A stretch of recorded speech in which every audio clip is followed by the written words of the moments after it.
This is my 2007 BMW R1200 GS, and I only paid $740 for it. If you haven't seen the last video, check it out here.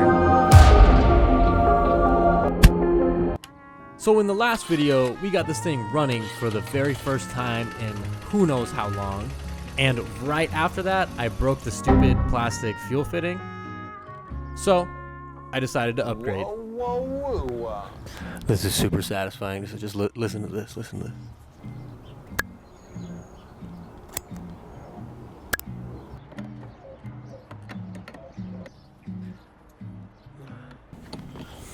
I couldn't find a torque spec for this, so good and tight it is.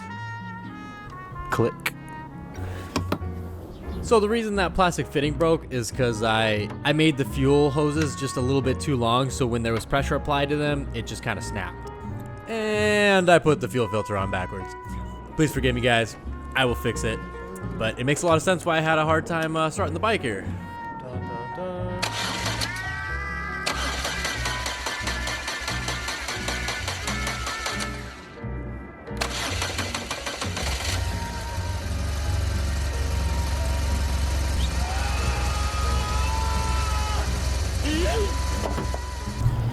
So now we're back to step 1 where we were originally, and now it's time to go to step 2 and fix what was preventing us from moving this bike, which is the clutch line. It was the line, like the clutch line, yeah.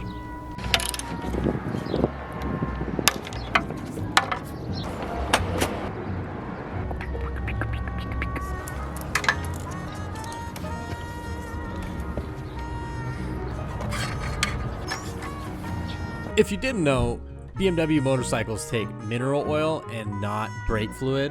And part of me thinks the reason this line did fail is because it looks like there was brake fluid used previously. So don't do that, guys. Put the right stuff in there.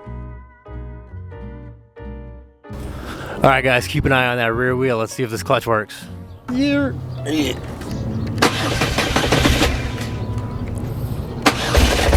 Don't worry about that. Don't worry about that. All right, the moment of truth. Is that first? Oh, there we go. There's first.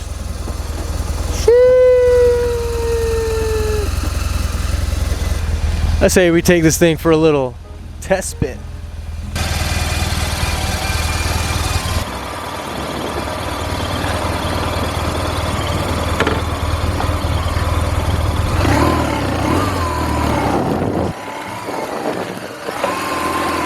Thanks for watching, guys. I really appreciate your viewership, and I'm just letting you know here that I don't have a GoPro. I don't have an Insta360, so I'm using my Joby and my actual camera. So I'd appreciate it if you guys liked, comment, and subscribe, so maybe one day I get paid and can afford an Insta360. Well. The bike runs, the bike rides. So what's left? I guess we're done, right? This is it. Wrong. You'd be very wrong. There's a lot left to do on this bike. I could lie to you and say that, you know, ooh, I got $800 into this GS and now it's fixed and we're good. But no, that's not the reality of it. There's so many little things left to do on this bike, and we're about to tackle them. And we're gonna get a little bit deeper into this thing than I would have originally liked to, but I do love this bike. It's a dream bike of mine, and I'm willing to put the work in. And thanks to you, all you new guys here, new gals watching the video. I've been inspired more and am very grateful for every single one of you that's watched and subscribed. So I'm glad you guys are here along for the ride with me. So let's get to it. So you may be wondering, what else could be wrong with it? It looks so good now, even though it really doesn't. We got a leak. No! I pressure washed this bike, as you saw in the last video, and if you haven't, go check it out. But I've pressure washed it. There was already lots of oil around the oil pan and the protection panel tray, whatever you want to call it. And so there's only two things that could be causing that leak, and that is either one, the rear main seal, or two, the balance shaft seal, And both of them are very crucial leak because one, they can get really bad really fast, and two, they are very close proximity to the clutch. And if oil gets on the clutch, it's gonna make the clutch start slipping, get everything really hot, and then no more clutch. And I'm stranded in the middle of nowhere because I didn't want to fix my oil leak for like $80 in seals and, you know, a day of my time, which I don't want that. And no matter what, these bikes have issues with the drive shaft splines. And if you hear the ice cream truck in the background, shout out. I'm thinking about it, but I'm not gonna do it. Very nice lady though. I should have gotten ice cream. My knees hurt. Like I was saying, these splines tend to get rusty, and my boots on this bike are bad. I ordered new boots from China for 60 bucks, and we're gonna change them out. So yeah, we're gonna go do that now. If you watched the last video, you've already seen me tear this thing apart. So that's why I'm doing a bit of time lapse in here. And BMW motorcycles of this era are designed to be split into two pieces, which some will hate on and others will praise. I'm a little biased. I think it's a pretty neat design. It makes it easy to remove the transmission and service any other components involved. But honestly, at the end of the day, it is just really funny to see a motorcycle split into two pieces.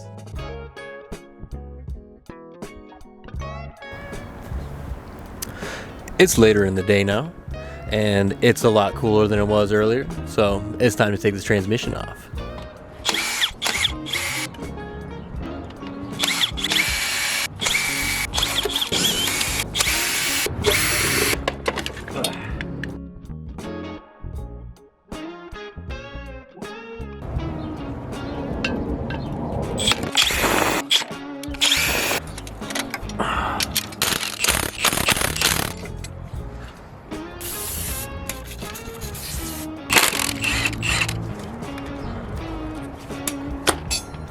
Bing.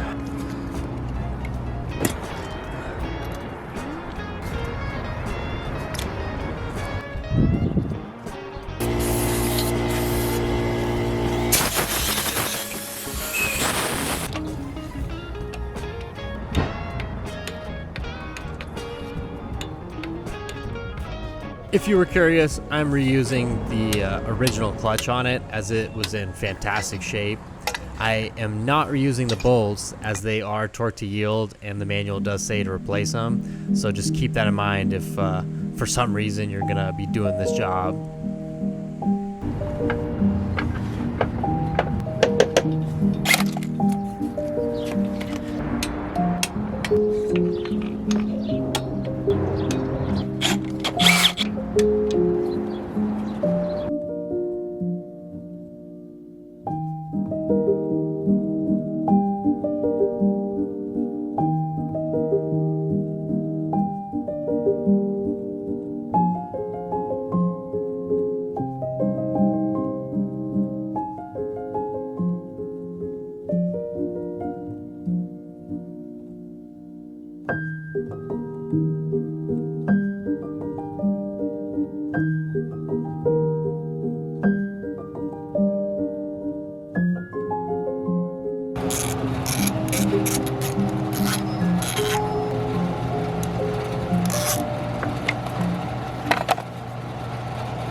I ordered the wrong belt. So it's the next day. I thought I was gonna have to wait about a week to get a new belt, but luckily the guys at Moto Ghost here in Arizona have this in stock, so shout out to them. And yeah, we got the right size belt now.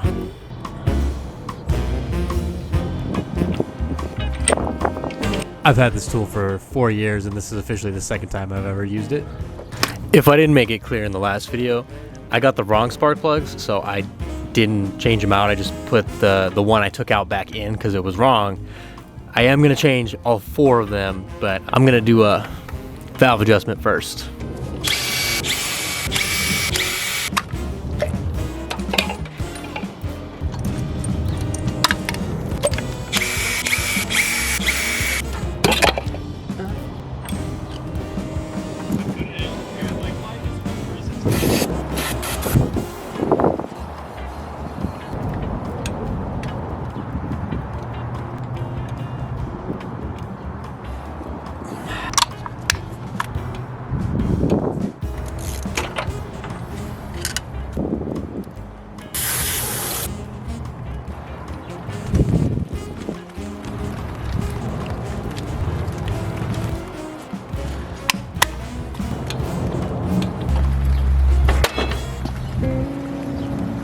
It literally rains like 10 times a year. And of course, it would be the day where I want to work on this. So we're literally under a car right now that's on the lift as our shade here. So we'll just get to it, you know? What else can we do? I told you I'd fix the fuel filter.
If you've made it this far in the video, I really appreciate you and your support. I hope you stay tuned for the next episode, as I will be upgrading this Nugget with parts from Temu and AliExpress. So stay tuned, and thanks for watching.